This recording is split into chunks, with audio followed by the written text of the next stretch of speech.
Entrevista.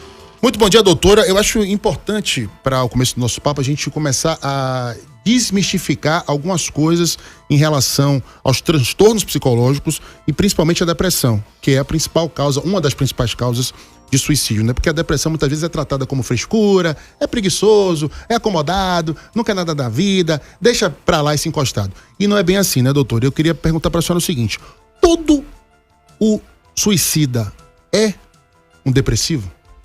Muito bom dia a todos. Todo suicida ele tem um transtorno mental que não necessariamente é a depressão. A depressão é um dos, né? Hoje, os 3 principais transtornos são o transtorno afetivo bipolar, né? E aí, na fase da depressão que esse indivíduo se suicida, porque é uma depressão, a depressão do transtorno bipolar, ela é bem atípica, ela é uma depressão muito aguda, muito profunda, e acontece que o indivíduo sai de um pico de euforia para depressão profunda. Então, nesse momento de depressão profunda, que é o quadro mais grave. E geralmente nesses quadros que eles se suicidam. Então, o transtorno afetivo bipolar, a depressão e outros transtornos mentais, além de transtornos causados por substâncias, né? Por alguns tipos de substâncias, como álcool e outras drogas. Bom dia, doutora, tudo bom? Bom dia, tudo bom, Zé? Lembrar o pessoal que está no nosso chat ao vivo, na live do YouTube, que pode fazer perguntas também, ou pode mandar mensagem pelo nosso WhatsApp, no 99905-9230. A Janete, a Kátia já estão aqui também acompanhando a nossa entrevista ao vivo. Doutora, que fatores podem impedir a detecção precoce à prevenção do suicídio? Marcelo, principal fator que eu percebo, tanto em escuta clínica quanto em palestras, em conversas, em acesso a pessoas que nunca fizeram, por exemplo, terapia, é o preconceito e a ignorância, sabe? As pessoas, como o Dario falou, né? As pessoas acham que é uma preguiça, é uma falta de vontade, é porque você não quer nada com a vida e não passa a observar os sinais que quase sempre são aparentes. Por exemplo, se o indivíduo ele tinha uma vida social ativa e de repente ele começa a se isolar, se ele tinha um bom contato com a família e de repente ele não tem mais aquele contato, ele passa a querer estar isolado, estar trancado, ter alterações no sono, né? Ou dormir demais ou não dormir, alterações na alimentação, ou comer demais ou não comer. Então são fatores que indicam que a pessoa já está em um quadro de sofrimento psíquico que precisa ser investigado. Mas a gente ainda tem esse tabu, né? Tanto em torno do suicídio quanto em torno de transtornos mentais. A pandemia melhorou muito esse acesso, né? A psiquiatria, a psicologia, mas ainda assim existem pessoas que não buscam entender do que se trata, né? Tem um senso comum de que, inclusive até escutar pessoas dizer, é falta do que fazer. Quando não é, a pessoa está em um quadro de sofrimento, ela está adoecida e ela precisa ser devidamente tratada.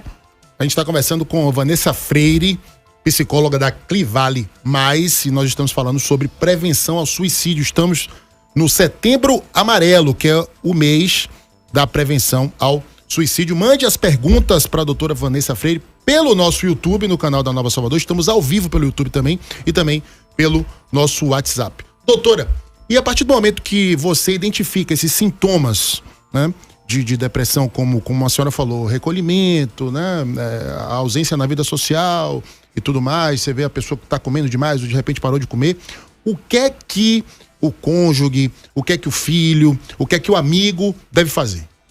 A princípio, apoiar, né? Estar ali ao lado, sem julgamentos, porque as palavras também atravessam essas pessoas e acabam agravando alguns quadros. E incentivar, se possível, até levar essa pessoa a um psiquiatra, a um psicólogo, para que ela possa falar, para que ela possa ser diagnosticada e que, se for necessário, ela já inicie um tratamento medicamentoso, né? Os psicofármacos também, hoje em dia, ainda tem muito preconceito em torno do uso de psicofármaco, né?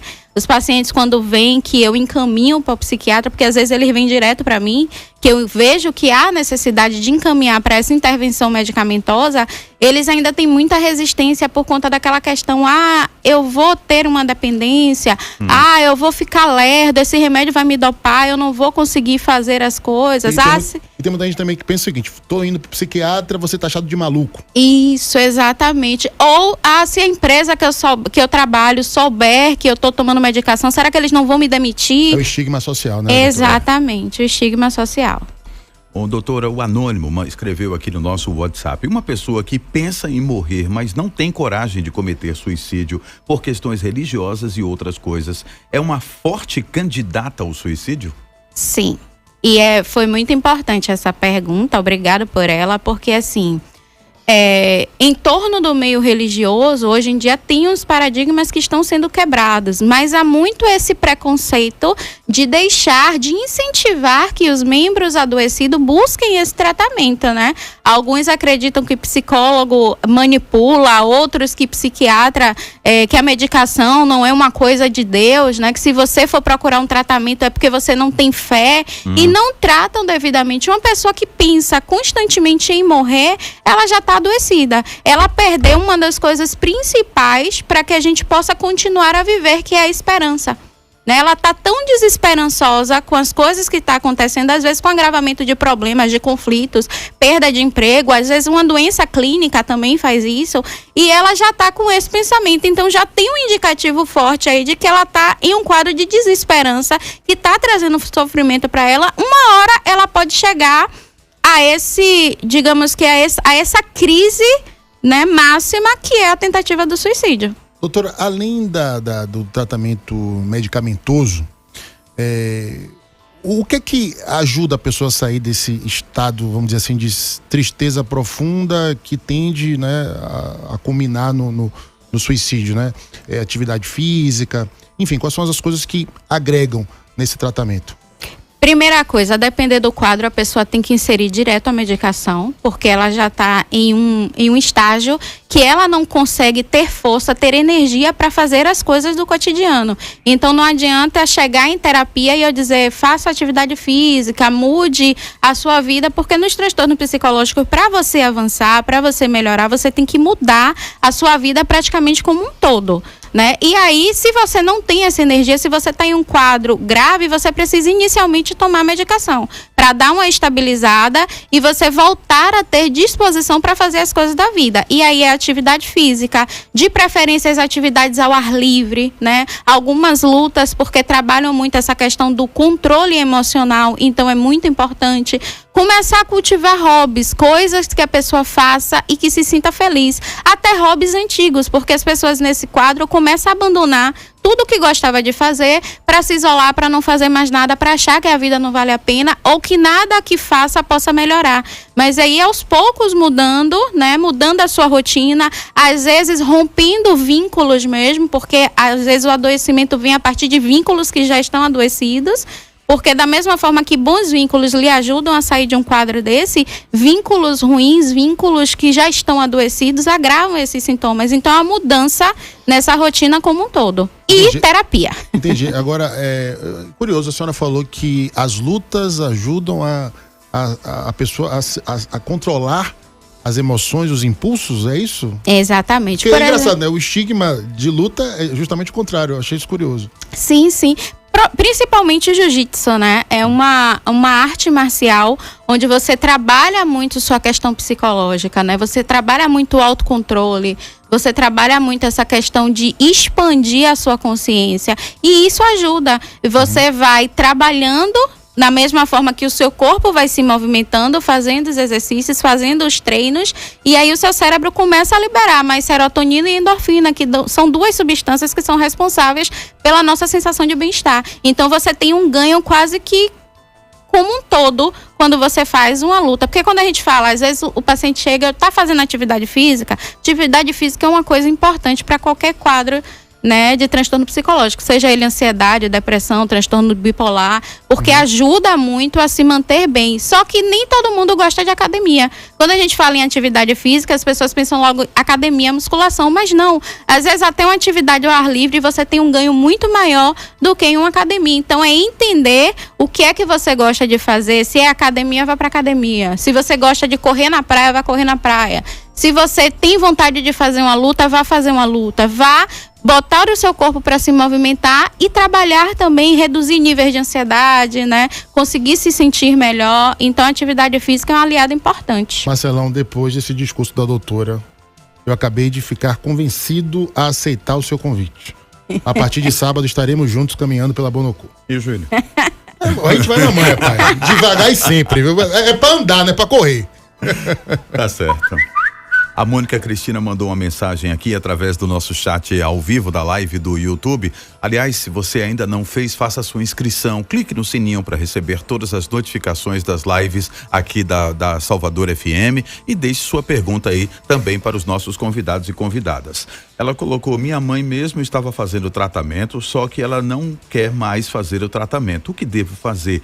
Ela disse que ela não quer mais fazer nada em casa. Ela parou no tempo, fazia tudo em casa. Aí já é uma questão para se investigar. Ela fazia que tratamento? Era só o medicamentoso? Se é o medicamentoso, mesmo ela querendo parar, não pode ser parado de vez, né? Sim. Ela precisa de uma consulta de retorno ao psiquiatra para conversar e fazer o desmame ou a troca da medicação. Se ela fazia terapia e quer parar, seria bom uma conversa com ela ou ir em uma sessão, pedir ao terapeuta para conversar, porque às vezes é uma questão, às vezes o terapeuta fala uma coisa ou é mal interpretado ou a pessoa não gosta daquilo que ouviu. Por não gostar, a pessoa não quer voltar. Às vezes a questão é mudar. Muda o profissional, busca um outro profissional, alguém que ela se identifique. A terapia tem muito isso, né? Você precisa se identificar, né? Você precisa conseguir construir um vínculo com aquela pessoa que está ali lhe atendendo, senão a terapia não avança. E às vezes esse vínculo é construído, mas por alguma coisa é cortada. As pessoas se chateiam, às vezes por conta do próprio transtorno que tem, já não quer mais, mas buscar um outro profissional e incentivar ela, quem sabe, a depender da idade, em um grupo, né? Participar de grupo onde tem outros idosos, levar ela para uma hidroginástica, onde vai ter pessoas da idade dela, ela vai conseguir interagir. É importante não deixar que ela se isole, porque esse isolamento só vai agravar o quadro. Doutora, eu estava lendo no setembroamarelo.com.br que na faixa etária entre 15 e 29 anos, a incidência de suicídio tem crescido muito no Brasil. Ao que isso se deve, e eu também queria saber qual o impacto, quais os efeitos da pandemia na incidência de homicídios no nosso país. É bem grave, né? Se você for pegar os dados da OMS, por exemplo, é bem assustador. A cada 40 segundos uma pessoa se suicida no mundo. E dentre esses suicidas, a maior incidência está realmente entre jovens de 15 a 29 anos, né? O meu TCC na faculdade, inclusive, foi sobre isso. E eu precisei fazer muitas buscas. E, assim, se você for pegar, vamos pegar primeiro pela adolescência. A adolescência em si é uma crise, né? A gente, enquanto ser humano, a gente passa por crises na vida. Crises evolutivas, diversas crises. Eu tô na crise dos 40. Eu tô. A crise da faixa de idade que não quer aceitar, tudo bem. Mas a adolescência em si, ela é uma crise. Tem muitas mudanças, né? Vamos começar pela mudança do indivíduo. É a mudança do corpo dele. Aquele indivíduo, ele passa a ter um corpo diferente, ele passa a atrair olhares diferentes, já não são dirigidos para ele aquele olhar daquela inocência de criança. Já são olhares desejosos, cobiçosos. Às vezes ele não sabe lidar. Às vezes as meninas têm vergonha porque os seios começam a crescer, porque o corpo está desenvolvendo, porque aí desperta esse olhar mais malicioso. Os meninos às vezes também começam a ser assediados porque tá crescendo, porque às vezes tá malhando, tá com o corpo, tem 14 anos, mas fisicamente aparenta ter 18. Então já começam os assédios e os olhares diferentes. Aí começa também os conflitos familiares, porque o adolescente, ele quer fazer algumas escolhas, ele quer estar sempre em turma, ele quer estar sempre em banda, é um comportamento característico do adolescente, esse andar em bandos. Às vezes os pais não entendem, os pais não aceitam. E aí começam os conflitos em casa. Então ele já tem um conflito com ele, por toda a mudança que ele está passando. Ele começa a ter conflito com os pais, tem uma questão muito grave e que se deve ter uma atenção maior, tanto dos pais quanto da escola, que é o bullying. Muitos adolescentes, eles começam a ter episódios depressivos e caminham mesmo para uma depressão ou para um transtorno de ansiedade generalizada por conta de bullying na escola.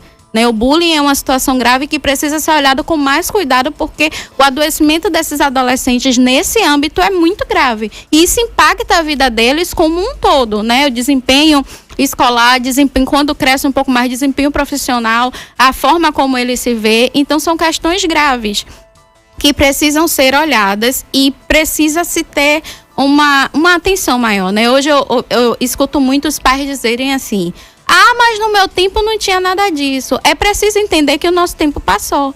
Que a adolescência atual, ela tem demandas que são específicas dela, principalmente adolescentes passando por uma pandemia. Né? A gente não passou por uma pandemia na nossa adolescência. E isso impacta porque eles foram tirados do meio em que eles estavam, em que eles se identificavam, foram isolados em casa e depois tiveram que voltar. Então, assim, são muitos impactos, muitas quebras, muitas rupturas, e isso tudo faz com que potencialize as crises que eles já têm. Então, precisa se ter um olhar um pouco mais delicado, um pouco mais atento para esse indivíduo. E assim, por estar nessa fase, por ter toda essa euforia, toda essa disposição e essas crises, né, que são instáveis, uma hora eles estão bem, uma hora eles não estão, é tudo muito instável, a depender do que aconteça na escola, a depender do que aconteça em casa, a depender do que aconteça nas relações que eles têm, então é muita oscilação. Sociais, né, doutora? E nas redes sociais, sim, o avanço das redes sociais, de redes como o TikTok, de aplicativos, por exemplo, a gente tem um índice de adolescente que se mutila, que é muito grande, e tem redes de internet que ensina como você cortar, o que você usar e onde você cortar para que seus pais não vejam. Recentemente tinha um maldito de um desafio da pessoa se sufocar, e algumas crianças estavam morrendo por causa disso, né? Exatamente. Como a senhora bem salientou, né? A questão, né? Os tempos são distintos. Sim. Na nossa adolescência, a rede social não existia, a gente não tinha que lidar com essas questões, né? Exatamente. O adolescente hoje tem que lidar com as questões da vida real e da vida virtual, né? Isso. E esse advento da internet tem todo o seu lado positivo, é claro, a gente não pode negar, mas também tem um lado negativo, porque tem muitos adolescentes, por exemplo, que chegam e dizem: eu não quero mais estudar. Eu quero ser influenciador, eu quero trabalhar com internet. Por quê? Por que eu vou estudar tanto se fulaninho de tal não estudou e ganha milhões? Eu quero ser assim também. Então, assim, eles não têm uma maturidade para lidar com essa coisa, tem um excesso de informação absurdo, não tem maturidade para filtrar tudo isso e às vezes não tem um acompanhamento dos pais, porque os pais vão de um extremo ao outro. Ou eles têm o proibitivo de não deixar acessar, ou tem aquela questão de não ligar. Tá em casa, pode fazer o que quiser, contanto que não saia de casa. Não só tá que enchendo meu saco, né? Deixa lá no tablet, no smartphone. Não tá né? saindo de casa, não tá correndo perigo, quando na verdade às vezes ele tá correndo perigo, sim. Aberto ao mundo inteiro. Exatamente, com acesso, com pessoas tendo acesso à vida dele que ele não sabe muitas das vezes quem é. Estamos conversando com a doutora Vanessa Freire, psicóloga da Clivale Mais. Você pode participar e enviar suas perguntas também pelo nosso chat ao vivo, pelo WhatsApp. E a Ana da Pituba está perguntando aqui: a depressão tem sintomas físicos? Tipo dores de cabeça, enjoos ou coisas do tipo? Pode acontecer. Geralmente os sintomas que aparentemente são emocionais, mas pode acontecer, porque o que acontece? O nosso corpo é o veículo pelo qual a gente descarrega aquilo que a gente sente. Então, às vezes, por estar sentindo uma tristeza aguda, você pode sentir dores no seu corpo. Às vezes, por estar ansioso demais, né? Porque a depressão tem... em comorbidade com ela tem ansiedade, assim como a ansiedade tem a depressão às vezes como comorbidade também. Então tem muita gente que tem os dois transtornos, né? O que a gente chama de transtorno misto, ansioso e depressivo. E aí começa a ter sintomas físicos, por exemplo, enjoo, tontura, tremores no corpo, palpitação no coração. É muito clássico de quem tem ansiedade, de quem está tendo crise de ansiedade ou ataque de pânico. Mas a depressão também pode trazer, porque à medida que você vai se isolando, que você vai ficando triste, que essa tristeza vai tomando uma proporção aguda, você vai perdendo energia, né? E isso pode trazer, sim, dores físicas, dores de cabeça, dores no corpo, dificuldade para se mexer, porque fica com a energia muito baixa mesmo, uma baixa de energia muito grande na depressão. Olisete do Costa Azul mandou mensagem de voz. Bom dia, equipe do Ligação Direta. Sou Lisete do Costa Azul. Eu gostei da entrevista da doutora. Fala sobre exercício físico. Eu digo sempre que caminhar todo mundo caminha. Eu sempre dou uma corridinha de lá do São Rafael até aqui, o Parque Costa Azul. Beleza. Obrigado, Orizete. Em breve estaremos junto com ele, hein, Marcelo? A gente vai estender, vai começar na Bonocô, depois a gente vai chegar no Costa Azul. Agora me deu um tempo, viu? Calma, me deu um tempo. Eu achei legal aqui, ó, o testemunho da Kátia Cruz, a nossa ouvinte que está participando pelo chat do YouTube, do canal da Salvador FM. Essa entrevista está sendo transmitida também no canal da Salvador FM. Se você, porventura, né, tiver que ir para um compromisso agora, tiver que parar de ouvir a rádio, mais tarde, né, vai ficar lá para sempre, para você ouvir os importantes esclarecimentos da doutora psicóloga da Clivale Mais, Vanessa Freire, que está participando aqui ao vivo com a gente. A Kátia Cruz diz o seguinte: depois que fiquei desempregada, muito deprimida, né, mas consegui superar essa situação porque procurei ajuda, né, um exemplo a ser seguido, né, doutora? E pegando esse gancho, é o seguinte: o que é que a pessoa que está passando por isso, que está sentindo essa tristeza, que mudou os hábitos alimentares, que está sem vontade de viver, o que é que essa pessoa tem que fazer, doutora? De imediato buscar ajuda. Obrigado pelo testemunho, Kátia, muito bom. Você precisa procurar ajuda, né? Não é porque você não está conseguindo sozinho que você é uma pessoa mais fraca ou inferior aos outros, ou que você está enlouquecendo, ou que você seja menos digna do que qualquer outra pessoa. Você não precisa carregar tudo sozinho. Às vezes é uma questão mesmo cultural, né? As pessoas têm, a gente já falou do preconceito. Às vezes tem as famílias que têm resistência, que acham, mas já passei por isso e por aquilo e fiquei, por que você tá assim? Cada pessoa experiencia uma situação de uma forma diferente. A perda de um emprego é uma ruptura que também pode ser grave, e para as pessoas que gostam, né, que tem essa relação com o trabalho, de sentir prazer, de conseguir produzir o seu sustento através do seu trabalho, isso tem uma dimensão muito maior. Isso tem um caráter de possibilitar o bem-estar daquela pessoa, e quando ela perde tudo isso, que passa a depender dos outros, ela perde também um senso de importância, que eles chamam até de utilidade. Eu não gosto desse termo utilidade, eu prefiro importância.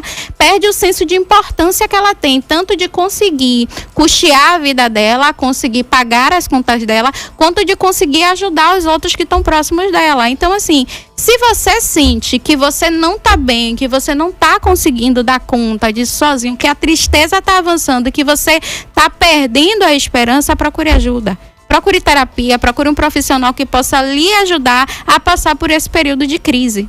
Eu acho que o que melhor define o estado depressivo é isso que a senhora falou: perda de esperança. Você olhar para frente e não ver mais nada, né? Não ver um horizonte e desistir da vida. E não é assim, né? Eu acho que a gente correndo atrás e tendo o apoio profissional, o apoio dos familiares, dos amigos, sim, a gente consegue reencontrar o sentido da vida, a alegria de viver. Então a mensagem que eu deixo aqui é o seguinte: não desista, meu amigo e minha amiga, da sua vida, né? Você ainda tem muito para oferecer, você ainda tem muito amor para dar e há muito amor para receber.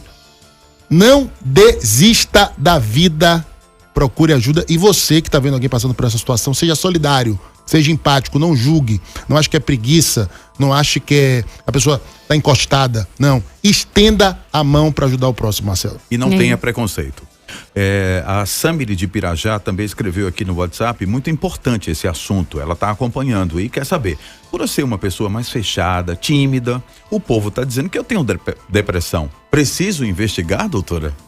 É bom, tá? É bom você fazer uma investigação, mas assim, nem toda timidez, nem toda pessoa tímida, introvertida é uma pessoa depressiva. Às vezes é o comportamento dela, né? As pessoas observam isso na vida adulta, mas às vezes não observam como essa pessoa foi criada. Às vezes ela é assim porque foi criada em um ambiente mais restrito, né? Não tinha acesso a tantas pessoas, não tinha essa questão dos pais levarem para brincar com outras crianças. A socialização sempre foi um lado muito precário. E às vezes é a personalidade mesmo introvertida, mas nem todo introvertido é depressivo. O que você precisa observar, por exemplo, é a forma como você se sente. Você se sente com frequência triste, perde a vontade de fazer coisas que você gosta, perde a vontade de de levar a sua rotina, sente que está com pouca energia, está tendo alteração no seu sono, na sua alimentação, como é que você se sente como um todo e se tem esse quadro de tristeza frequente. Não é por você ser tímida que você é depressivo, são coisas diferentes. Tem pessoas que têm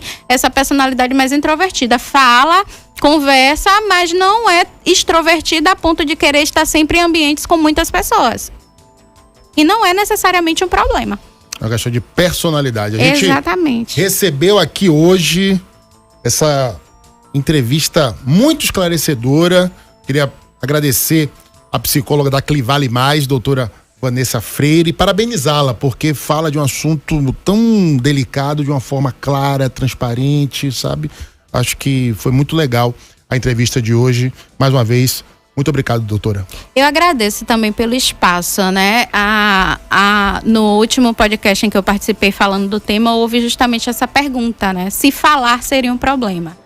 Se tiver espaços de fala onde esclareçam, não é um problema. É você levar para as pessoas a possibilidade dela ter uma vida diferente, dela entender que ela está passando por um momento ruim, mas que tem meios pelos quais ela possa se tratar. Então, espaços como esse são de extrema importância para a população. Eu tenho certeza absoluta que hoje a senhora ajudou a salvar algumas vidas. Obrigado. Parabéns, esse foi o Ligação Direta, entrevista de hoje com a doutora Vanessa Freire. E o pessoal tá pedindo Clivale Mais. O Instagram também. Pronto, é o @psidivan.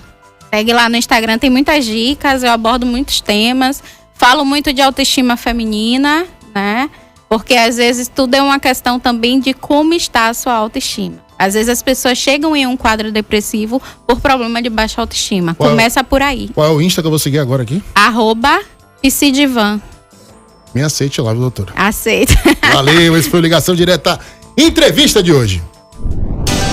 Ligação Direta, entrevista. Ligação Direta, entrevista. Esse foi o primeiro Ligação Direta, entrevista, porque